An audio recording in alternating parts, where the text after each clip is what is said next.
Внимание! Сценарий для обзора написан на основе материалов из открытых источников и личном мнении. Ролик создан в развлекательных целях, и авторы не претендуют на титул истины в последней инстанции. Приятного просмотра! Всем привет! На связи 88М, и сегодня я буду рассказывать про игру Doom. Пропади все пропадом. Doom — компьютерная игра в жанре шутера от первого лица, разработанная и выпущенная компанией id Software в 1993 году. Кончай это дерьмо на уши вешать, давай ближе к делу. По правде говоря, сам я 1995 года рождения, и Doom пролетел мимо меня, и мой основной игровой опыт уже угодил как раз на Quake 4 и Half-Life 2. Не буду вам врать, я небольшой фанат блужданий по узким коридорам в поисках синего ключа, красного ключа. Мое отношение к Думу нейтральное, но я неравнодушен к видеоигровым консолям, в частности производства компании Sega. И сегодня это будет основной прицел моего рассказа. Sega, Doom и как спустя много лет справедливость восторжествовала.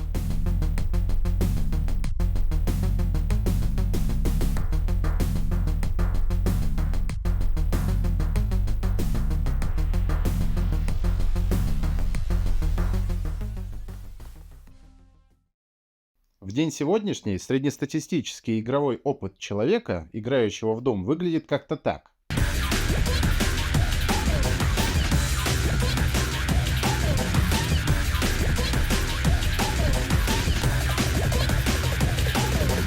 Вы вряд ли играете в игры, выпущенные в этом году, на железе, выпущенном в этом же году. Вашему компьютеру уже может быть 2 года, а может и 4.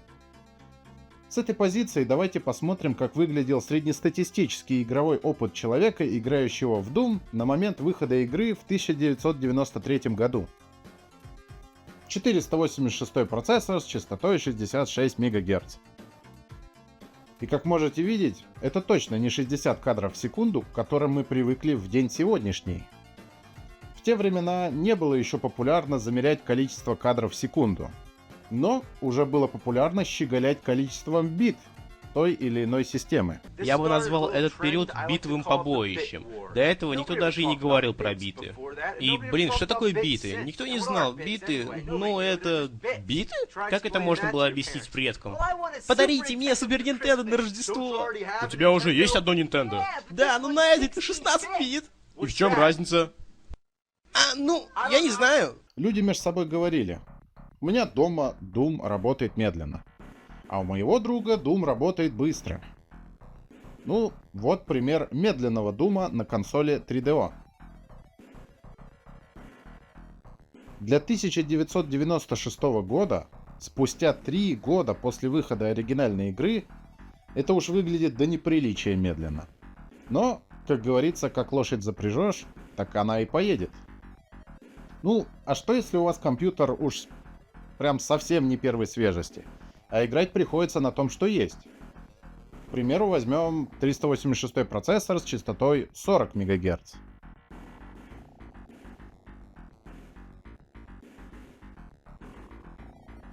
Может быть, после такого версия на 3DO и не такой уж плохой вариант поиграть в Doom? Ну, а что там в отношении Sega? Можно ли на Sega Mega Drive, или она же Sega Genesis, поиграть в Doom? Еще как можно. Но как ни запрягай быка, лошадью он не станет. Самое удачное исполнение 3D подобного мира на обычной Sega выполнено в игре История игрушек. Но в целом да, полноценный, честный, быстрый Doom на обычной Sega невыполнимая задача. В 1994 году вышла Sega 32X, главной задачей которой было добавить возможности устаревающей Sega Genesis. Чтобы ощутить все возможности, которые добавлял новый аддон, мы проведем некоторые сравнения статистических данных при идеальных условиях. При идеальных обстоятельствах два процессора Hitachi SH2 могли давать производительность в 59 MIPS. MIPS — это аббревиатура «Миллион инструкций в секунду», то есть 59 миллионов инструкций в секунду. Если наша игра работает 60 кадров в секунду, то мы берем наши 59 миллионов и делим их на количество кадров в секунду, то есть 60. Если условно округлить, то приходится 0,983 тысячных. Ну, скажем, бюджет процессора 983 тысячи инструкций на один кадр игры. Но если наша игра работает в 30 кадров в секунду, то наши расчеты покажут, что уже на один кадр приходится 1,966 тысячных. Где-то 1 миллион 966 тысяч инструкций. Если сравнивать с обычной Sega, процессор Motorola 68000 в лучшем случае может выдать нам 1,34 мипса. При 60 кадрах игры бюджет одного кадра игры составит 0,022, ну где-то 22 тысячи инструкций, а при 30 кадрах это будет 44 тысячи инструкций соответственно. Так сказать, почувствуйте разницу, какой рывок производительности произошел. Давайте сравнимся с другими системами. Брать я буду производительность одного процессора в системе. Nintendo 64 125 мипс, PlayStation 1 30 мипс, Sega 32X 1 процессор 29 мипс, Atari Jaguar 1 процессор 26 мипс, 3DO 11 мипс. Sega Saturn в этом сравнении не будет, так как Sega 32X и Sega Saturn — близнецы-братья в процессорном блоке и дадут нам похожие цифры в процессорных измерениях. Но Saturn в комплексе будет быстрее 32X. Сравнение скоростей заполнения графического буфера и остальное мы пропустим, дабы не затягивать видео и не вводить вас в сонное состояние. Итак, что мы имеем? Sega 32X превосходит Atari Jaguar и 3DO и уверенно дышит в спину PlayStation 1. Так как так вышло, что Doom на 32X выглядит как безжизненная бледная поганка? Вы посмотрите, даже по сравнению с 3DO. Цвета на 32X как будто, я не знаю, игра выцвела на солнце. Здесь явно что-то не так с цветами. Освещение в самой игре. Ну, оно как бы есть, но его как бы и нет. Я не разбираюсь, конечно, как оно должно работать в комплексе с картой, но на 3DO и Atari Jaguar освещение выглядит и то более работоспособно. На 32X освещение на картах выглядит более искусственно, натянуто и не так, как должно быть. Давайте сравним музыкальное сопровождение, и сравнивать я буду не с Super Nintendo, как делал AVGN, а сравним с компьютерной версией. Синтезатор против синтезатора.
Это как конфета в очень красивой обертке. Она вся такая в блестках, она хрустит, ты ее разворачиваешь, а внутри...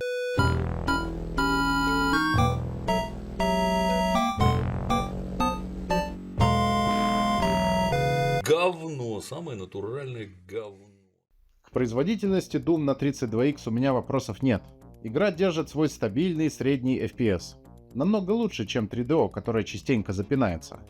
Разработчики пропустили Doom через мясорубку, да так, что от 27 оригинальных уровней на выходе осталось только 17.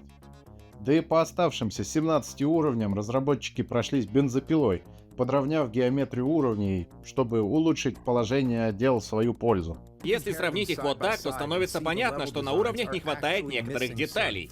Например, вот этой дырки. Куда она делась?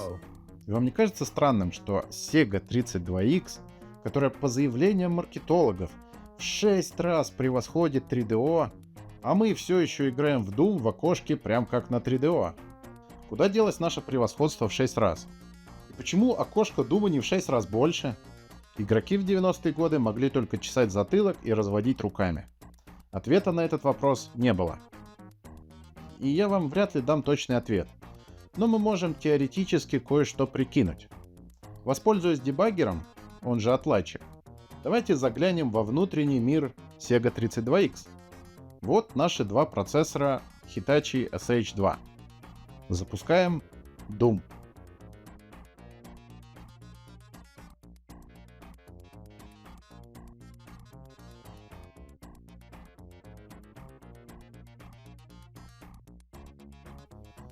И как мы видим, первый процессор проявляет активность, а второй просто остановлен и не используется вообще.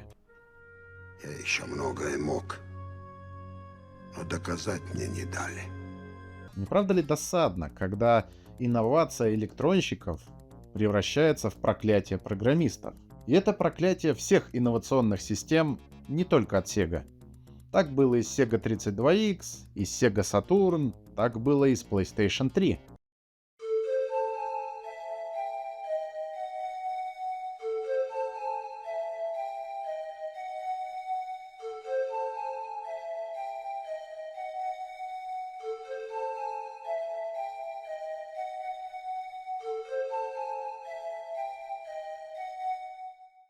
Этому посвящена отдельная наука под названием параллельное программирование, которая изучает способы общения двух или более процессоров, дробление программ на более мелкие задачи, наполняемость кэша внутри удаленной задачи, синхронизация результатов вычислений и так далее. И это сложная, долгая и трудоемкая работа. Попутно разработчикам приходится сталкиваться с множеством проблем. Например, если у вас в системе два процессора на разной архитектуре, использующие разные инструменты разработки, и вам нужно заставить их сотрудничать между собой. И как в 90-е многие программисты не хотели связываться с параллельным программированием, так и во времена PlayStation 3 Гейб Ньюэлл вот что говорил на эту тему. Когда я смотрю на системные стратегии, которые предлагают нам Microsoft со своим Xbox, Sony со своей PlayStation, или же Nintendo, они не делают мою жизнь проще.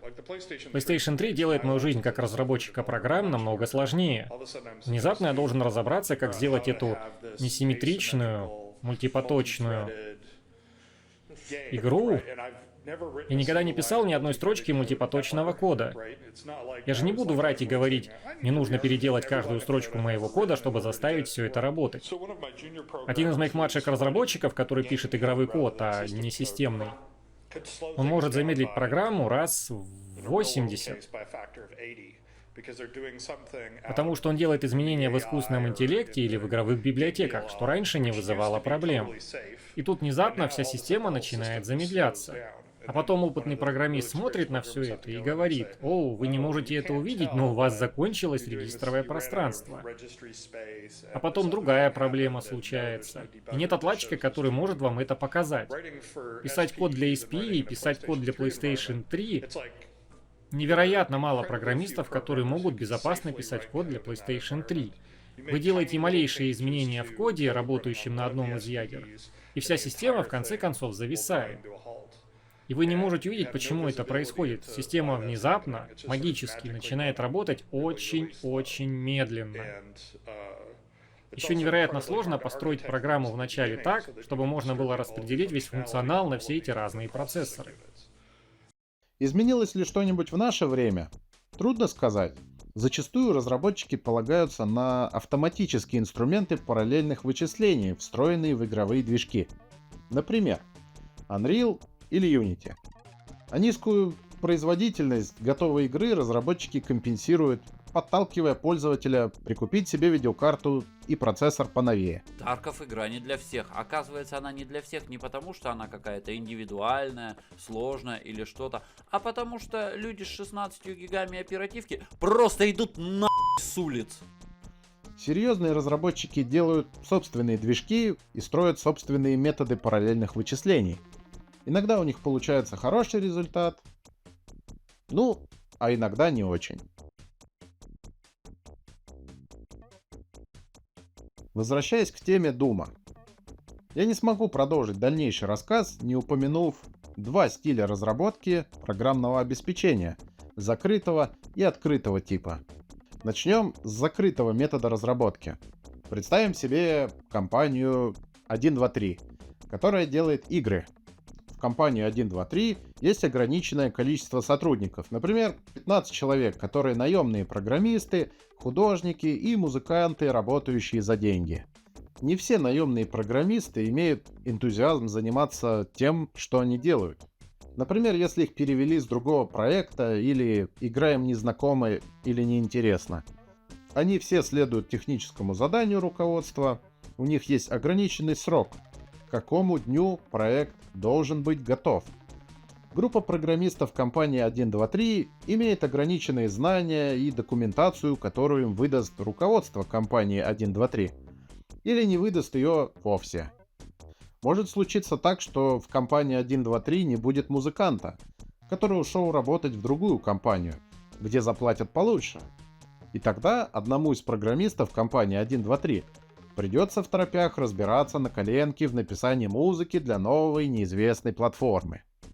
И если у одного из программистов из компании 123 начнутся проблемы в разработке или нехватка знаний в нужной области, он не сможет просто так поискать помощи за пределами компании 123, так как показать кому-то исходный код игры сама компания 123 не позволит.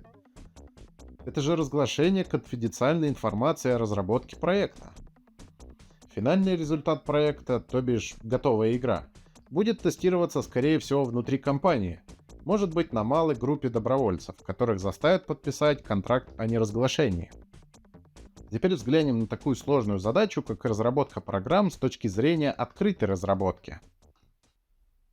Зачастую такие проекты начинаются с одного или двух человек, в качестве хобби в свободное время. Люди, которые берутся за такую работу, имеют научный интерес, либо являются фанатами оригинальной игры. После первых демо-образцов в маленькую команду разработчиков могут прийти помощники, которые могут предложить свой код, свои знания, свои улучшения. В команду может влиться любой человек, который сможет доказать, что его вклад в проект действительно стоящий. Хоть программный, хоть музыкальный, хоть художественный. Сроки разработки у открытых проектов очень разные. Какие-то проекты могут занять и год, и два, а какие-то могут жить в разработке по 30 лет и более. Ну, как, например, тот же самый Linux. Проекты могут переходить из рук в руки, меняя команды, владельцев в процессе разработки. Иногда так случается, что некоторые незаконченные проекты оказываются заброшенными, и любой желающий может сделать копию проекта и на его базе вдохнуть вторую жизнь в программу. Тестирование программ и игр происходит тоже открытым образом. Разработчики получают отзывы напрямую от пользователей, что позволяет более быстрее находить баги и держать связь с разработчиками. К чему я зачитал вам эту лекцию? А к тому, что путь закрытой версии Doom 32X был давно окончен, и результаты были неудовлетворительны. Команда программистов под объединением D32XR Team не хотели мириться с таким положением дел. Прошло к тому моменту уже 25 лет. Но в 2020 году были сделаны попытки достучаться до Джона Кармака, чтобы узнать, что случилось с исходным кодом Doom на Sega 32X. Ответ был, что исходный код был давно утерян. Но все равно нужна была отправная точка. В 2003 году в открытый доступ был загружен исходный код Doom на Atari Jaguar. А в 2017 году вышел проект Calico, который позволял поиграть в Atari Jaguar версию Doom на Windows, Linux, Mac и другие платформы. Эти два проекта стали весьма мощным фундаментом для D32XR Team, которые готовились сделать технологический рывок на платформе Sega 32X. И в 2021 году мы увидели первые версии проекта Doom 32X Resurrection. Чем 100 раз услышать про эволюцию старых версий, я лучше один раз покажу вам новую версию с 2024 года.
Давайте пробежимся по изменениям.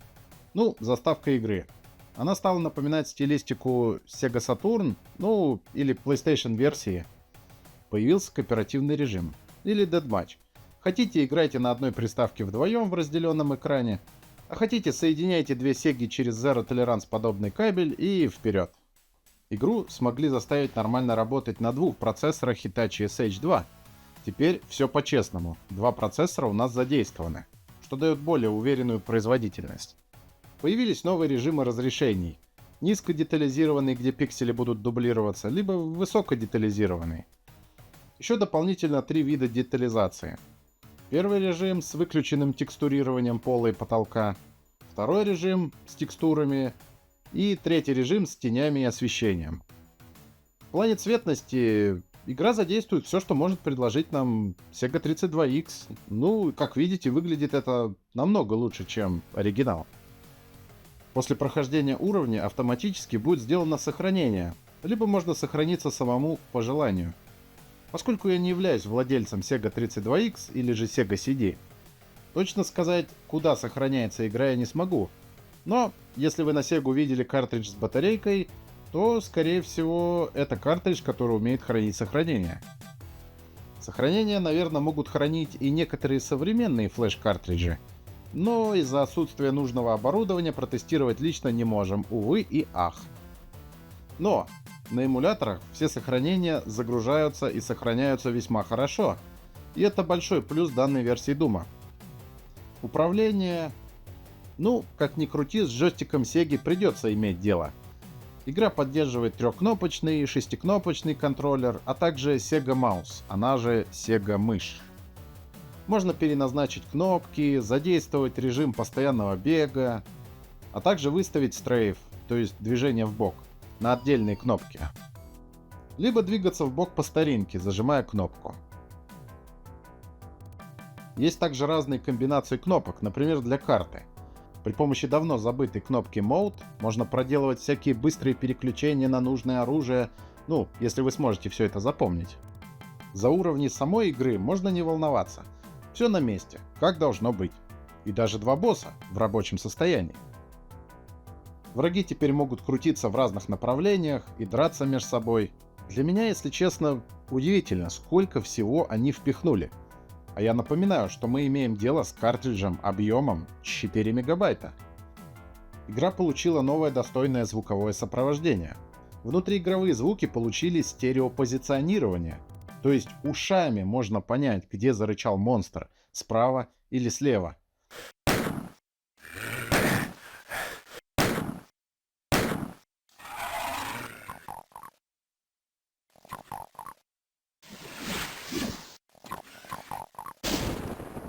А также есть возможность играть аудио-CD треки с Sega CD.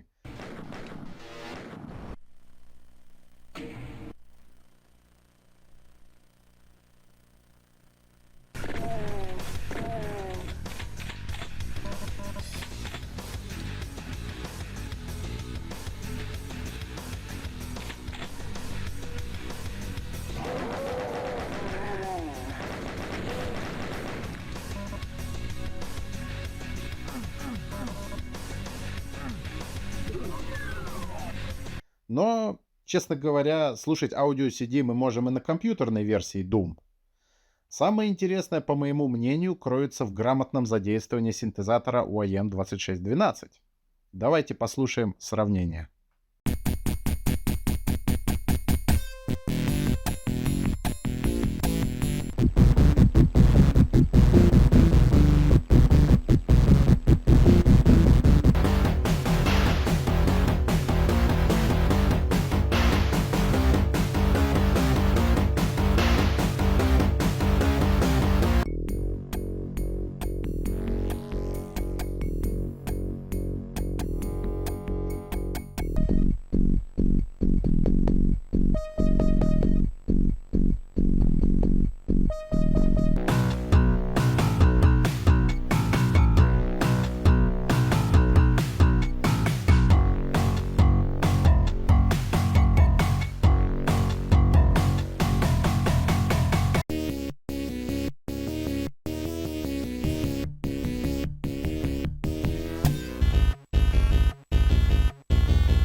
я считаю Doom 32X Resurrection по своему звучанию синтезатора теперь превосходит и компьютерную версию. А каково ваше мнение по данному вопросу, пишите в комментариях. И вот он, превосходный, идеальный Doom для Sega 32X. Справедливость восторжествовала. Но это еще не конец истории. Поскольку сам Doom 32X Resurrection являлся открытым проектом, он проложил дорогу для еще одной игры. Есть один очень старый фанатский проект под названием Sonic Roboblast 2. Кто знает, тот молодец. А кто не знает, вкратце это открытый проект по Сонику, базированный на открытых исходных кодах Дума. Со своим моддинг-сообществом, с мультиплеером и всем, что только может душа пожелать во вселенной Соника.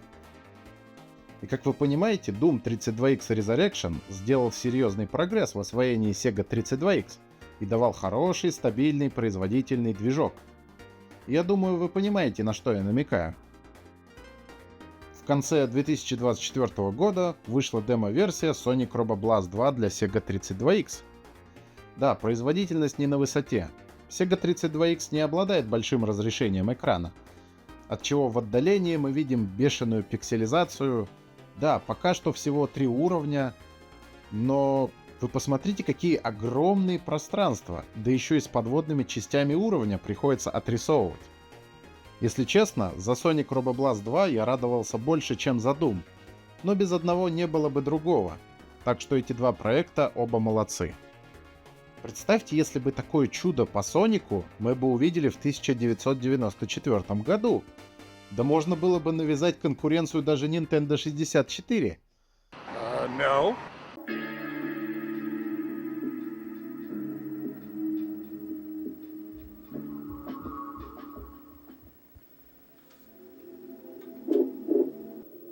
От ряда предметов может зависеть успех проведения опыта. Не уничтожайте лабораторное оборудование. Замечательно. В этой ситуации мы просто мы уже здесь наши полномочия и все. Ну, единственная теперь проблема и Sonic Roboblast 2, и Doom 32X Resurrection, все, что их сдерживает, это картридж размером 4 мегабайта. На момент записи видео от Sonic Roboblast 2 никаких новостей не было. А Doom 32X Resurrection сделал новый виток эволюции, о котором мы поговорим. Теперь в игру вступает третий компонент под названием Sega CD, который главным образом дает такую возможность, как использовать лазерный носитель информации CD-ROM. Опять же, все познается в сравнении. Если картридж Sega 32X мог быть 4 мегабайта, то один CD-ROM мог быть объемом 650 мегабайт.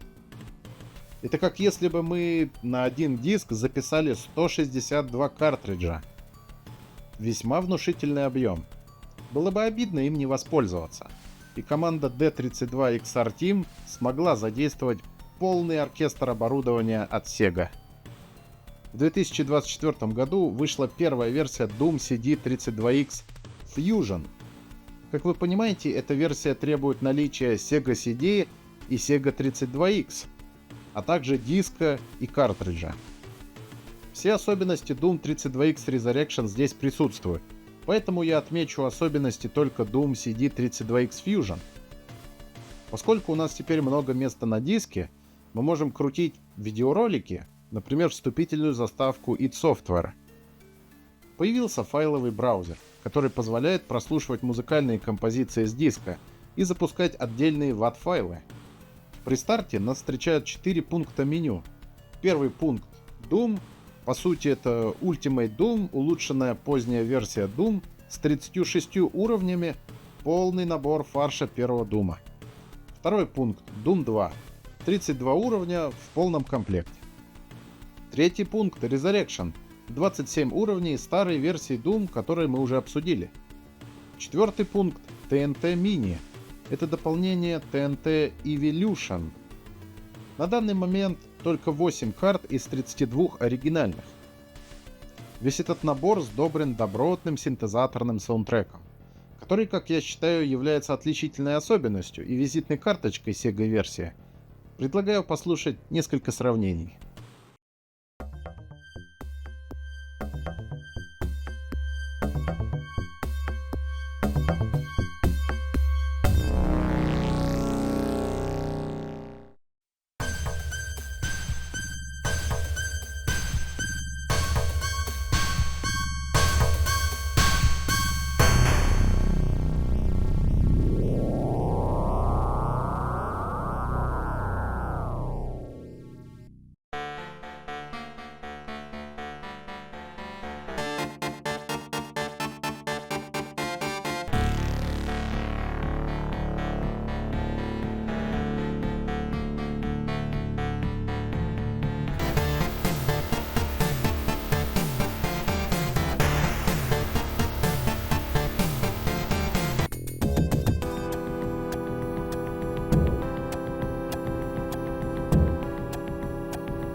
Ну, вы, наверное, ребята еще не готовы для такой музыки.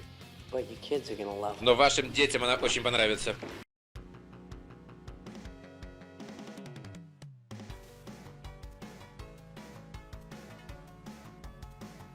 Точно помню, что моя вовлеченность, возможно, была аналогична сам Спуни Барду. То есть Вик просто использовал наши VGM файлы. Если в Doom 32X Resurrection были просто каверы на весь ост первого Doom, то в Doom CD32X Fusion есть еще и полный ост Doom 2 и кое-что из нашего кавер-проекта по TNT Evolution. Может быть, Вику удалось портировать только лишь первые уровни из TNT, а также в последней версии этого порта должен был быть проигрыватель, в котором можно послушать сеговские каверы на Плутония MIDI Pack, которые основательно делались мной и Спуни Бардом.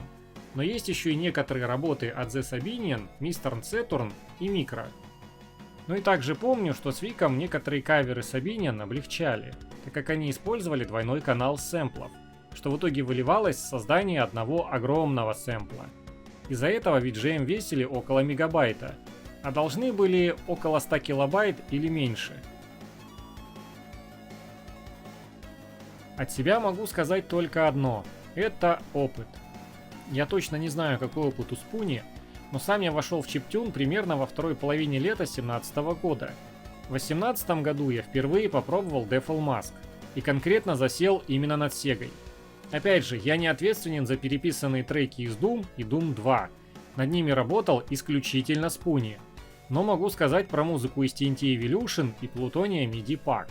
Я вносил необходимые изменения в модули от других чиптюнеров с целью улучшить звук, не меняя стиль. Да, иногда я лажался с сведением в своих модулях. Правда, не могу вспомнить, где именно.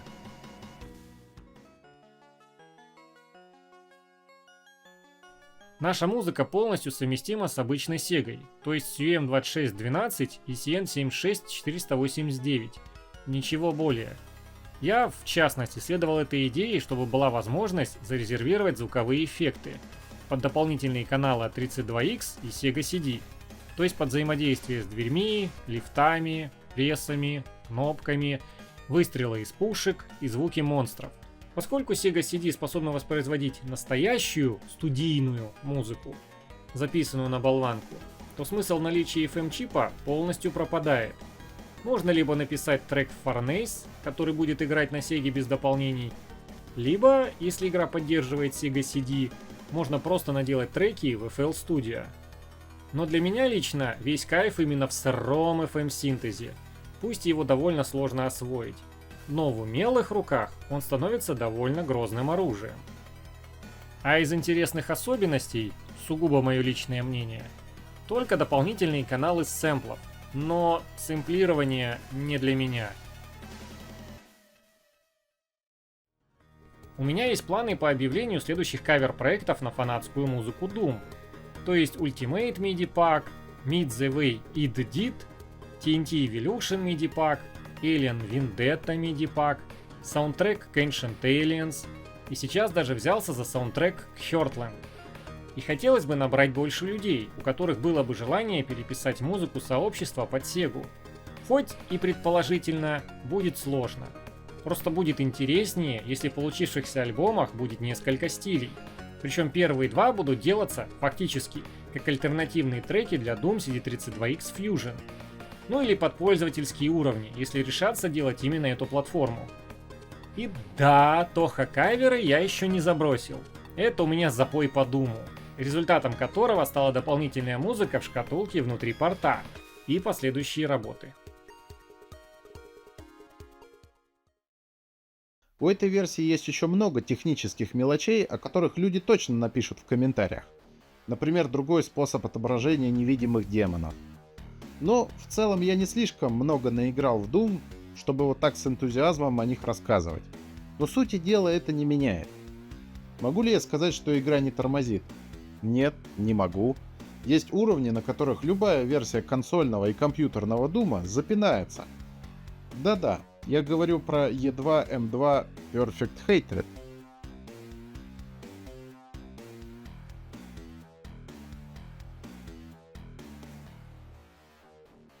Могу ли я сказать, что Doom CD32X Fusion идеален со всех сторон, как и это видео?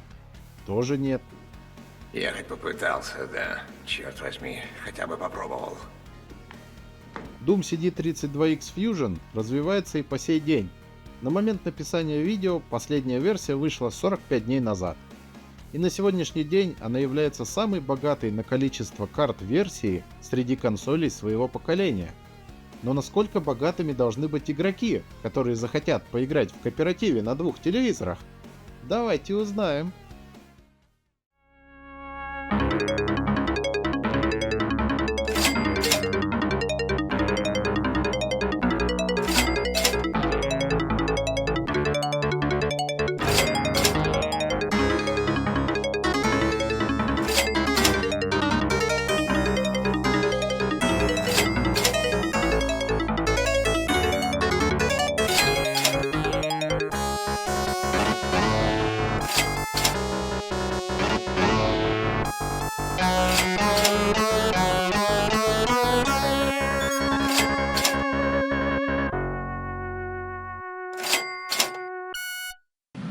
А зачем?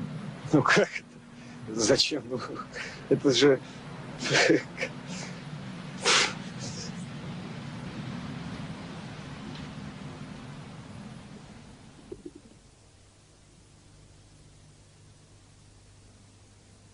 И скорее всего это будет конец моего доклада на тему, как открытый исходный код и сообщество покоряют консоли от Sega.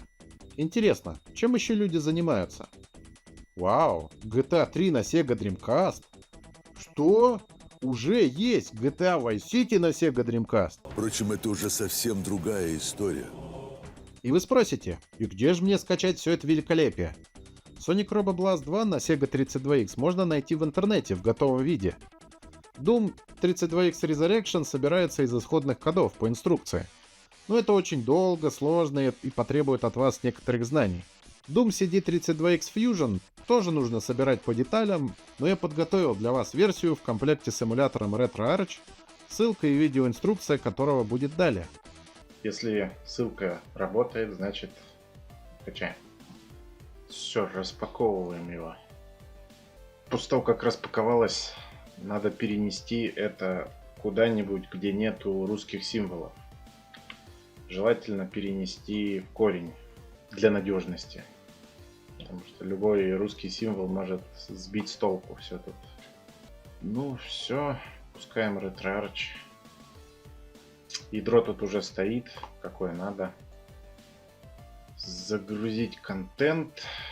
Входим в наше это все хозяйство. И тут внутри должна Doom CD32X. Тут уже все готовенькое. Выбираем .que файл. А на этом у меня все. Спасибо, что посмотрели. Надеюсь, было интересно.